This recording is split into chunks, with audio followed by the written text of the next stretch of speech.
Blockchain Bullz, and today we're going to talk about Theta and Theta Fuel. You can see I'm right here on the TFuel chart here on CoinMarketCap. We're going to go over this, talk about why it keeps going up or things that are driving the price up, why people are so excited about this project. If this is your first time to Blockchain Bullz, you can subscribe and keep up with us.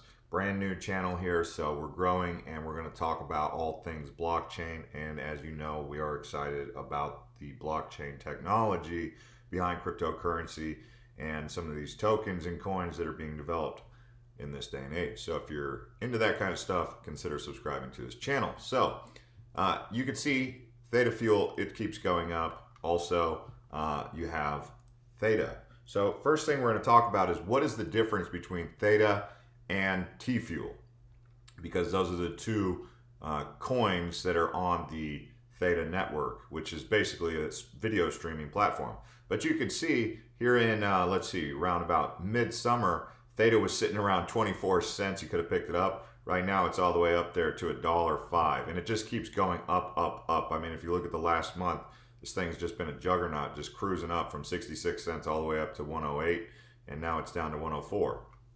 But the hard thing for Americans in particular is where to get this thing.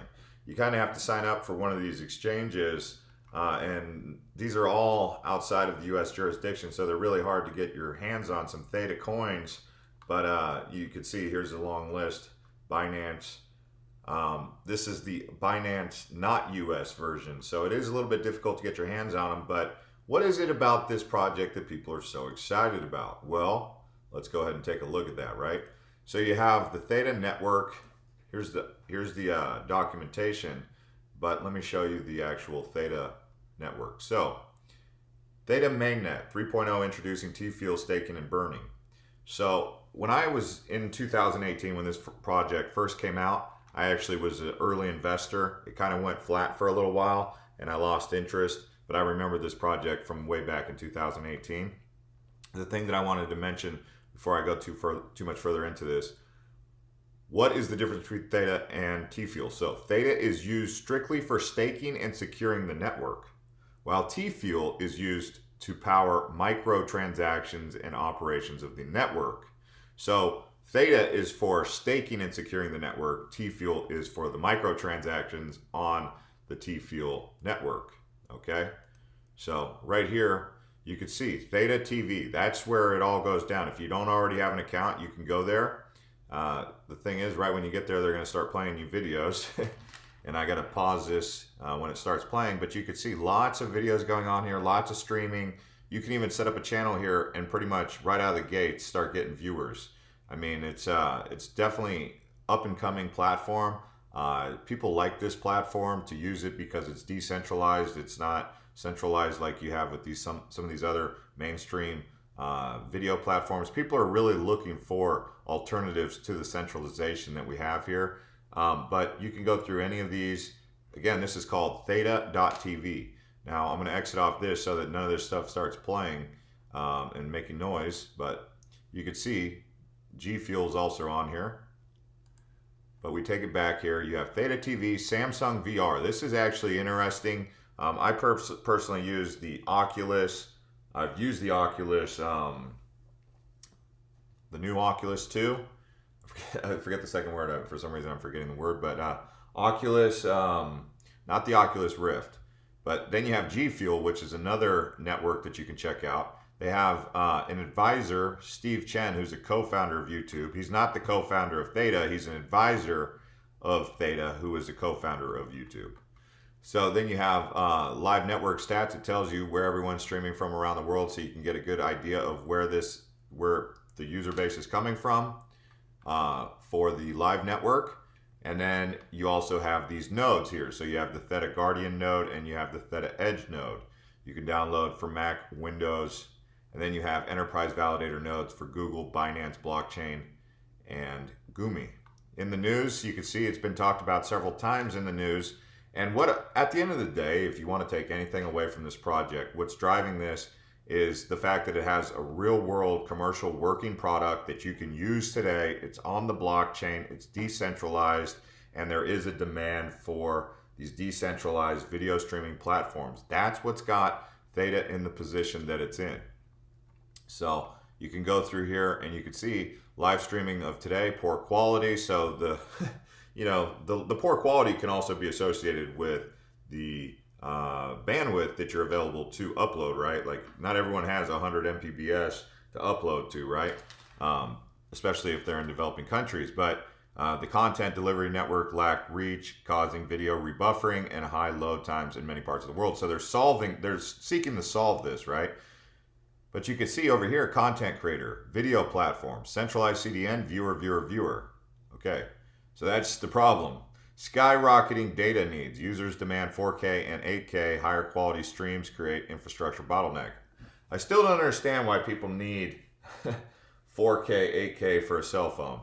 They just don't need it. I mean, it loads slow on the mobile data network. I guess 5G will be fixing that, but I mean, why do you really need to be watching 4K or 8K on a mobile device? Maybe on a TV or a big screen, I can understand that.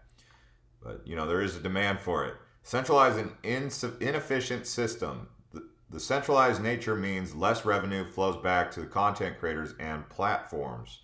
So this is what people don't like, is the centralization and the censoring. People, these people who think that they are, in charge of what you think. They call them the thought police, right? People don't really like the thought police, and because those guys exist, people are like, okay, time to leave this platform. I mean, I'm not going to say the major brands that do the thought police stuff, but you guys already have the idea. I don't need to really coach you on that. I mean, it's not really free speech if you have people telling you how you can and cannot talk or think, right?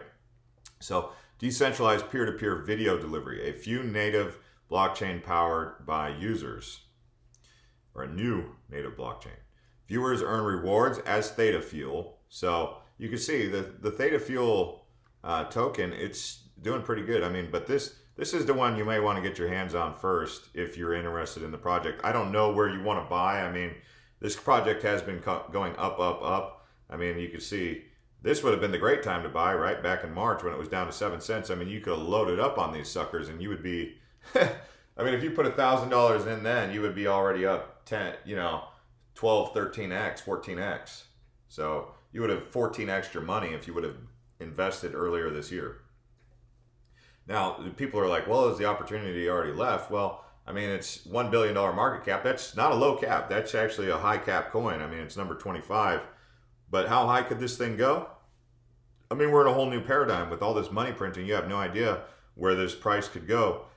But if it does end up getting a lot more traction and more people start going over there because they like the fact that it's decentralized, you could see how the network effect would just bloom and blossom and get this thing going.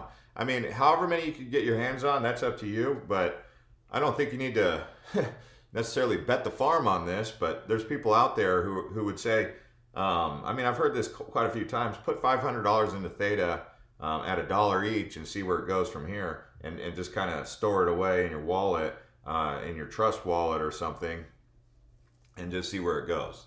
So this is actually, the project is actually headquartered out of Silicon Valley, by the way, which is kind of interesting why it hasn't already been listed on Coinbase or Binance US or some of these Bittrex, some of these other exchanges, right? I mean, that's one of the things that I would like to know. But if and when that does happen, you can only imagine what's going to be going on from there. They do have a wallet. You can see key store. You can use a hardware wallet, private key. So they do have their own wallet, but maybe you would store it on something else. But yeah, you could see this here if you wanted to read up on their GitHub, launch edge node, but Telegram. So they have all that information if you guys want to do your own research and plug into that. Remember, this is not professional financial advice. This is just for information and news reporting purposes. In terms of the price, that's up to you what you think is a good price to enter a project like this. But I just wanted to bring it to your attention, show you guys that Theta.tv. I think before you even invest in it, why don't you go over there and check out Theta.tv and see if you guys like it, or Samsung VR, because they are partnered with them. Like I said, I use the Oculus and the Oculus 2. So I haven't really tried the Samsung VR, but I know that they're doing something really interesting with the mobile compatibility. So hope you guys enjoyed this video. We'll see you guys on the next Blockchain Bullz episode, and adios.